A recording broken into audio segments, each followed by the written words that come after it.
Hi friends, இன்றைக்கி நம்ம பார்க்க போகிற ரெசிபி ஹெல்தி கலர்ஃபுல் இட்லிஸ். இதில் எந்த ஆர்டிஃபிஷியல் கலர்ஸும் ஃப்ளேவர்ஸும் நம்ம சேர்க்காமல் இதை செய்ய போகிறோம். இந்த மாதிரி செஞ்சு கொடுத்தா குழந்தைங்க விரும்பி சாப்பிடுவாங்க. ஃபர்ஸ்ட் நம்ம இதுக்கு 2 கேரட்டை சுத்தம் செஞ்சுட்டு நல்லா துருவி எடுத்துக்கலாம்.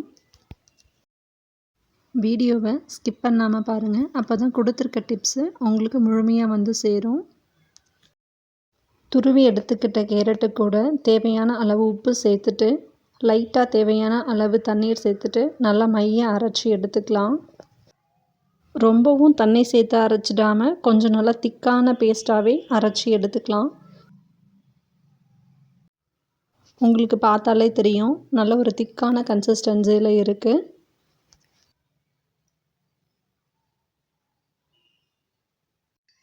நம்ம மிக்சியில் போட்டு அரைச்சி எடுத்துக்கிட்ட கேரட்டை இட்லி மாவில் சேர்த்து நல்லா மிக்ஸ் பண்ணி எடுத்துக்கலாம். நம்ம இதை சேர்த்து மிக்ஸ் பண்ணுறப்போ கரெக்டான இட்லி பேட்டர் கன்சிஸ்டன்சியில் இருக்குது அப்படின்னா ஓகே. சப்போஸ் திக்காக இருக்குது அப்படின்னா தேவையான அளவு தண்ணீர் சேர்த்து நல்லா மிக்ஸ் பண்ணிக்கலாம். இதில் நம்ம எந்த ஆர்டிஃபிஷியல் கலர்ஸோ ஃப்ளேவர்ஸோ எதுவும் சேர்க்க போகிறது இல்லை. இது ரொம்ப ரொம்ப ஹெல்த்தியும் கூட. குழந்தைங்க ரொம்ப நல்லா விரும்பி சாப்பிடுவாங்க. இப்போது கேரட் இட்லி மாவு தயாராகிடுச்சு.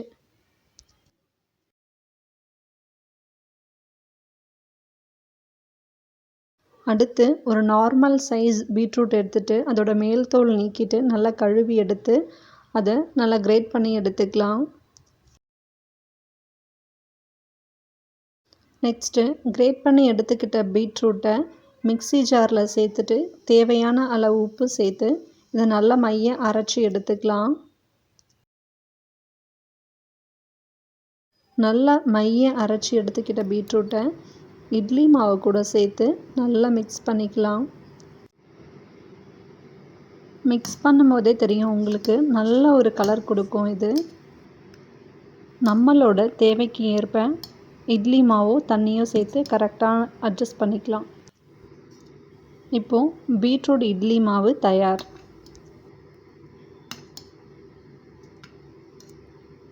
அடுத்து நம்ம 3வது இட்லி மாவு தயார் பண்ண போகிறோம். அதுக்கு தேவையான அளவு பாசிப்பருப்பு சேர்த்துக்கலாம்.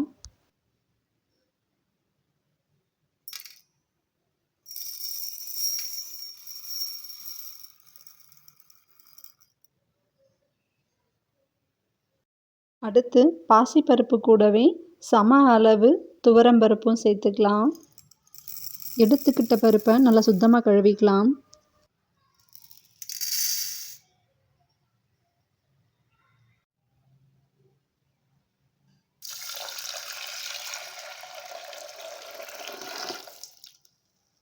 நான் இங்கே எடுத்துக்கிட்டது மொத்தமாகவே 1/2 கிளாஸ் பருப்பு தான். அதனால் 1/2 கிளாஸ் பருப்புக்கு 1 கிளாஸ் தண்ணீர் சேர்த்துட்டு தேவையான அளவு உப்பு சேர்த்துட்டு தேவையான அளவு மஞ்சள் தூள் சேர்த்துக்கலாம்.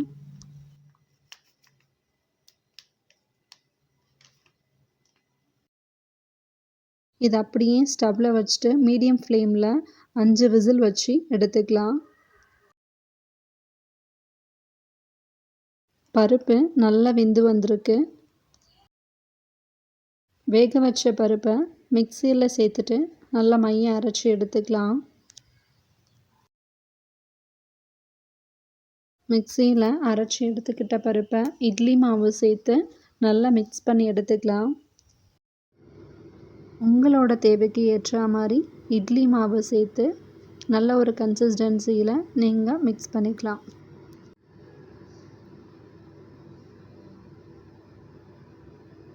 இப்போது 3வதா பருப்பு இட்லி மாவு தயார். அடுத்து நம்ம பார்க்க போகிறது 4வது டைப். இது கொஞ்சம் வித்தியாசமானது. இதுக்கு 1/2 கைப்பிடி அளவு கருவேப்பிலையும் 1 கைப்பிடி அளவு புதினா இலையும் சேர்த்து மிக்சியில் நல்லா அரைச்சி எடுத்துக்கலாம். இப்படி அரைக்கும்போது நமக்கு கொரகொரன்னு தான் கிடைக்கும். கூடவே தேவையான அளவு உப்பு சேர்த்துட்டு கூடவே 2 அல்லது 3 கரண்டி இட்லி மாவு சேர்த்து அடுத்து மிக்சியில் போட்டு நல்லா அரைச்சி எடுத்துக்கலாம்.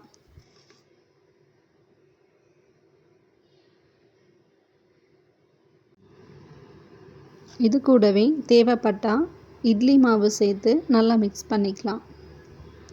4வதாக நம்மளுக்கு கருவேப்பிலை புதினா இட்லி மாவு தயார். நம்ம இப்போ சேர்க்குறது கேரட் இட்லி மாவு. இதில் ஒயிட் கலரில் இருக்கிறது நார்மல் இட்லி மாவு. அடுத்து நம்ம வைக்கிறது பீட்ரூட் இட்லி மாவு.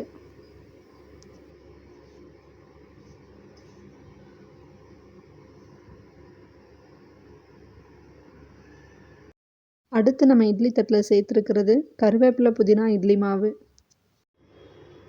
இங்கே லாஸ்ட்டாக எல்லோ கலரில் தெரிகிறது பருப்பு இட்லி மாவு.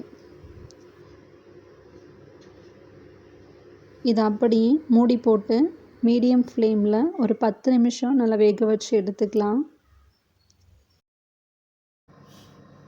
10 நிமிஷம் ஆகிடுச்சு.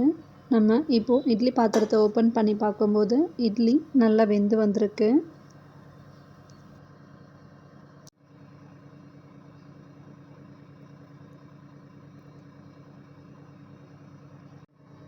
நம்மளோட விரலை தண்ணியில் நனைச்சிட்டு இப்படி குத்தி பார்க்கும்போது கையில் மாவு ஒட்டாமல் வந்திருக்கு அப்படின்னா இட்லி நல்லா வெந்திருக்குன்னு அர்த்தம்.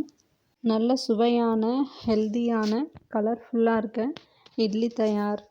உங்களுக்கு தேவைப்பட்டால் சட்னியோட ரெசிபி வீடியோ டிஸ்கிரிப்ஷனில் லிங்க் பண்ணி வைக்கிறேன். தேங்க்ஸ் ஃபார் வாட்சிங். Don't forget to subscribe.